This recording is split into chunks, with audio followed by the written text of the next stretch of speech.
Alright, real quick video. I got my solar coming off my one panel, 200 watts. And this is my charge controller over here. I was charging my other battery box with this. It works perfect. I even got cables to hook this up to my EB3A, and I had it up charged up 197 watts, so that does work pretty good. It does get hot, so what I'm going to do is take these boats out, make a whole lot longer boats come up, and then I'm going to set this on top of that like so, and then I'm going to buy me a little computer fan, high CFM, and have it blowing down on top of this and having that run off of, I'm not sure yet how I'm going to power it. Might have this little battery in here, something, but I can stick that up pretty high and get it off the ground so it won't get too hot, and then have a little computer fan on it. So that's how I'm going to take care of that. But I'm using this 10 amp charge controller. It's plugged up into one's built into this, and right now I'm charging 7 amps at 94 watts. And my panel up there, it is a nice somewhat sunny day. My panel's not quite at the angle it needs to be. It's a little bit too much of an angle. I don't have it mounted. I have it mounted to a frame that you can adjust the angle up and down, but I don't have it mounted to the roof because the owner of the building don't want me to. So I had to angle it enough so I can get a piece of board across both of my legs, and I have a 40-pound sandbag on that so that the wind won't blow it away. Well, let's see, a normal wind, let's say that. So if we get a good breeze, get a really good storm coming in, it might blow that off. So but I do have 400 watts coming and 4 panels, 100 watts per panel, and I'm going to build a wooden frame that's adjustable angle wise and have that up there, and so I have it mounted. So, but it's not bad. Bringing in 7 amps. This is a 10 amp charge controller at 94 watts. I did this. So I had this experiment running last night. See how long this would last. And I did start at about 9:30, I think it was, when I went to bed, tried to go to bed. And I got hungry, so I got about 11:30, somewhere in there, and I ate. So when I was out of the bedroom, I turned the fan off. So for a good hour and a half, this did not run. This beeped at me at 5:30 this morning, but I still have 50%. Okay, so apparently what happened, what I'm guessing, is that I didn't have this zeroed out correctly. So I probably had less in the battery than. So when I reset this, you can just hold up on that button there and you can reset it. You can hold down on that button there and you can unreset, I guess. That's what happened here. I was at 70%. I know the battery's not at 70%. So I reset it. And it was 100%, so I reset it down. So about 5:30 this morning, this went off, and my power inverter actually shut off. So it got below the 10 volts, whatever the power inverter shuts off at. So then I hooked up my other battery box to this, and so it was charging this, and then I ran the whole time with this battery box off that fan. So it probably would have ran the 14 hours. I just didn't have that zeroed out right. I didn't have the battery fully charged. So right now I'm putting out the max of the charge controller at 136 watts. So sun must have got a cloud moving away. So that's a 200 watt solar panel, but it's a bifacial solar panel. But I'm not getting nothing from the underside. If I had it up on a mount off the ground, then I would. But it's 136, 137. That's not bad at all. I was charging my other battery box off of that, and I was getting, 10 amps at about 22 volts. That's because of the solar panel was coming in at 22 volts, so it was charging about 22, 23 volts, about 10 amps, 5 to 10 amps. So it was about 100 watts or so I was charging with out of charge controller. So that's just a quick update of what I have from yesterday, from last night. I had to get on the roof this morning, and it was hot. Man, it was hot. Moved the solar panel a little bit so I have more cable, because right now my cable would barely fit in the corner. So I'll go ahead and close this up because I don't need it out here no more.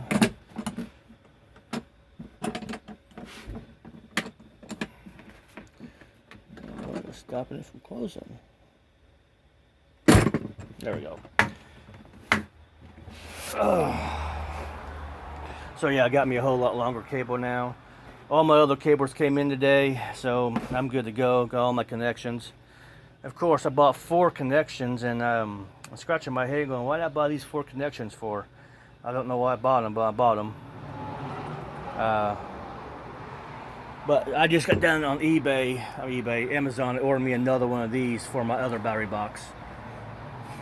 I stripped out the yellow one because it wasn't reading right, and because when I opened it up, I had one of my wires broke off inside of the gauge. It came out from the gauge, so that's why it wasn't working. So I stripped it out, ordered that. It should be in tomorrow. Get it hooked up. I will show you how easy it is, but it's so easy. So I can basically tell you real quick, and there's a video I have on my video yesterday, but this guy explained this to you perfectly. So basically, you have a shunt, and so one end is battery negative, one end is low negative. So you put the battery negative straight onto the battery negative, tie it down, and then the negative from the top of the box goes to the other side of the shunt. You tie it down. So you have a negative from the load, and it's all diagrammed for you. I'm not diagrammed, but marked for you. So negative of the load, that'd be your box, to the negative of the battery, that'd be the battery, and then your positive goes to your positive. There's no positive on the shunt, and then the shunt itself has 2 wires. You have a plug. You have a small ribbon plug or a long ribbon plug, and this plugs into the bottom of the unit, and it plugs into the side of the shunt. And then you have a positive wire from the shunt to the positive side of the battery. Small little wire, red wire. So it's real simple to hook up, real easy to hook up. It's not like the other monitor where it was not difficult, but if you don't know really anything about electronics or wiring or anything, you really don't know symbols and stuff, it's kind of hard. But yeah, I could, but yeah, this is $49.99, or for $1 more, it comes with like a little base. I didn't buy the base, but I'm really impressed with this. So you see that like a disc up there with the letter with the number 8. Nobody knows what that is. What that is every time you disconnect this from the battery, the negative part, every time you disconnect the shunt, it will count up. When you disconnect it and reconnect it, it will count up. So this has been unplugged and plugged in 8 times. So I guess that's how you know how much has been used, and don't think you can erase that. So every time you physically disconnect the shunt from the negative of the battery, that's going to change. That right there means it's charging. I'm not going to go into many of the parameters because I not linked the video, but I showed you a guy's video. I don't know how to put links in my videos. I don't know how to do none of that stuff, and I really don't care. I'm not doing these videos to make money and become 100,000 subscriber. And I got a job. I love my job, and I'm not doing this for money or anything. I'm just doing it because I was left out with no power. So I'm like, no, I'm not doing this again. So on my journey on getting off the grid, well, somewhat off the grid, I'm doing this. The whole goal of this is I'm gonna live out of my truck. I'm gonna buy me a slip-in camper, put it back in my truck, and live out of my truck. I'm getting out of the house. Tired of paying rent, tired of paying utilities. So I'm getting a system big enough to run a refrigerator full-time and small little appliances full-time. Once I get that system built here in this apartment, then I'm ready to go into a camper, or I just don't want property, because you never own your property. You might own the house. You went to a bank, borrow money, and you paid for the property in the house, but you never own the property because you don't pay your taxes. They take that from you. So you're really just renting the land. You never, ever, ever own the land. Now I think there's a few states you don't pay property tax. I'm not for sure if that's true or not. I know Florida's trying to do it. But once you don't have property tax, then you actually own your land. But you worked your butt off for 30 years. You got your house paid off. You get sick and you can't afford. You get sick and lose your job. Like, okay, my house is paid for. I just gotta have enough money for utilities and insurance. But it's that taxes you gotta worry about. And they don't care if you're sick or not. They take that house from you. So this is why I'm building this, to get out of the damn apartment. Because I don't pay property tax, but something happens to the landlord, something happens to him, and he don't pay the property tax, I'm screwed. I gotta move. I'm not saying he won't. He's an awesome guy, but you never know. Stuff happens. So I'm doing this system basically for emergency power. My lights was just out. I went from Wednesday about 3 in the afternoon, 3:30, until Thursday night about 12:30, 1 o'clock, somewhere in there. And I was lucky. I have a little 2,000 watt gas generator, and so yeah, that ran my refrigerator, kept my refrigerator cold. I didn't run it all the time. I shut it off when I was at work for a few hours. But the whole idea of this is just it's basically emergency for right now. I'm gonna have a total of 600 watts of solar, because I have that one panel's 200, and then I got 4 panels coming. That's 100 piece.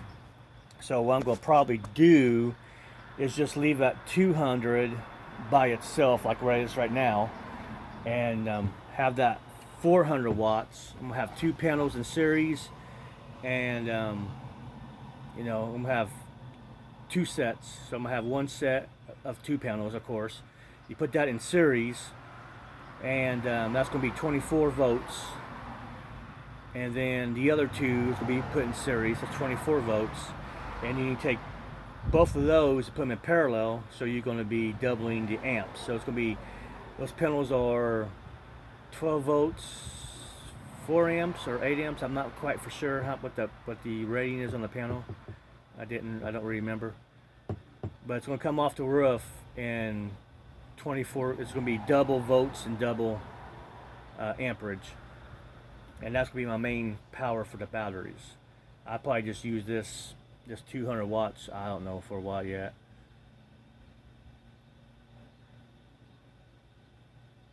But it's not bad. Still getting a constant 136 watts out of that battery up there. So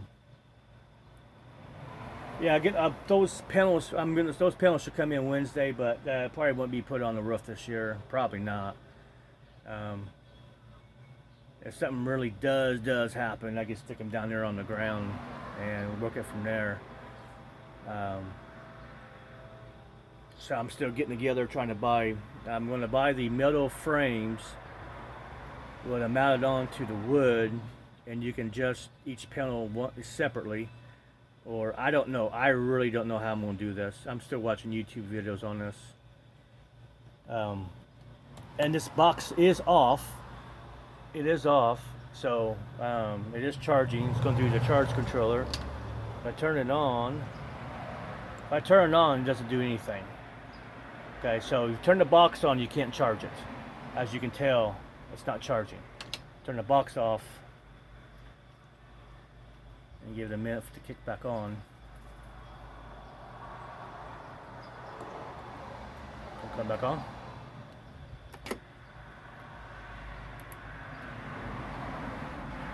Oh, it's not charging. You got to... Oh, there it is. Me hitting that button didn't do anything. That was just total coincidence. Because that's off. That's just off. That's no power to that at all. That was awesome coincidence. This normally goes the other way, so you normally flip it up. But the lip gets in the way here of the box. So this Lucidity box, I mean, it's not bad. I mean, it's good for a beginner DIY because it's not really DIY. All the stuff is up here on the top, and then goes in it's a battery. I have a Red Odo Group 31. Like I said, this power inverter is pretty cheap. It's only a 110 volt. And here's for you guys who don't know. So I get steady here. This is all the. You guys can pause it. But yeah, it's only 110 volts. It says 220, but there is no 220 plug on this, so that 220 is false. That's, oh, that's the plus option. Okay, that's the other box. But 110, I've gotten 111 out of this, so if your electronics is really... I started running my refrigerator off of this, and the refrigerator needs 115, I think, and I was at 109 on this, votes from the thing. So I had a cloud come through, and it dropped everything. So now it's over the cloud, and there we go. So this is saying right now it's 8%. It's more than 8%. It's probably 75, somewhere in there. So it'll take 8 hours, 9 hours, 6 seconds, whatever. That fluctuates. This is a real good display. It's a Drox, D-R-O-X, I want to say. I will show you, but these are screwed in, 4 of them. I'm not going to undo it. I have a whole video on this box. I'm not going to really show it. Just a guy, like I said, in my couple videos ago, I showed you a guy who actually went through and explained. Most of the guys I've watched went through and explained all this. But yeah, I'm going to cut this video short. So the sun must be coming over. The sun must be coming over. Nope. Must have been a baby sun. That's not bad. I have a 200 watt solar panel. Bifacial. It's a JJN. Right now they're 167 on eBay. I'm at eBay, Amazon. So it's not bad. I'm getting 140. It's not bad. And the angle of the panel is not even correct. I'm several degrees too much. The panel right now should be almost flat, and I got it at a, I don't know what degree I am. So I have a sundial. She's sticking the sun on top of it, and you find out where a dot goes. Tells you, if you're right on the money, and I'm not. Oh, clouds coming. I'm dropping amperage, dropping wattage, and you can look, and you can definitely tell the clouds coming over. But this is kind of cool, though. I mean, and then if I plug something into this, or use if I plug it, if I use it, and it's going to show me, if I'm still charging or not. If I'm not charging, it'll be negative. If I am charging, positive. So this is a good battery box. I mean, good monitor. The question is, will it last? How long will it last? That's the question. The other one didn't last very long. The original one on this box didn't last very long. The screen started flickering off quite a bit. And I really didn't use it a whole lot. But this power outage, there were some connections I didn't have. I didn't have to this buck converter in here. I didn't have the out from the XT60 connector to the barrel plug, 8mm barrel plug that goes into the Blue Eddy, the EB3A. I didn't have that connector there, and I could have used, and I did not have. That's what I got those for. Okay, so I bought 4 connectors. I'm like, what do I need all these connectors for? One, I bought 4 of them. I don't know why I need 4 of them, but one is the no, that didn't make sense. No, I didn't need that one. I bought the wrong ones, I bet. What I needed was the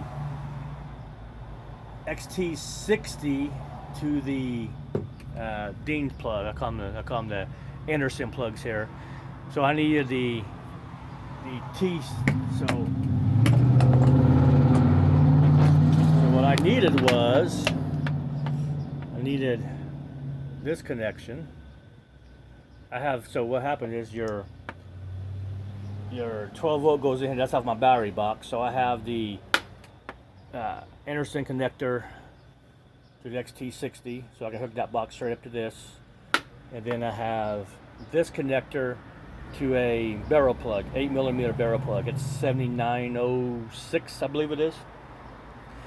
And that would go straight into the EB3A, so we'll charge it at 197 watts. So then I can run my fan on high off that battery box and not worry about it. But what I bought was 4 connectors of the Anderson to the MC4 connectors. And I don't know why I need 4 of those connectors. I'm still shaking my head on that one, what I buy. So I think I bought the wrong connectors by accident and not realizing it. Or else, yeah, something. I don't know yet. Bought 4 of them though.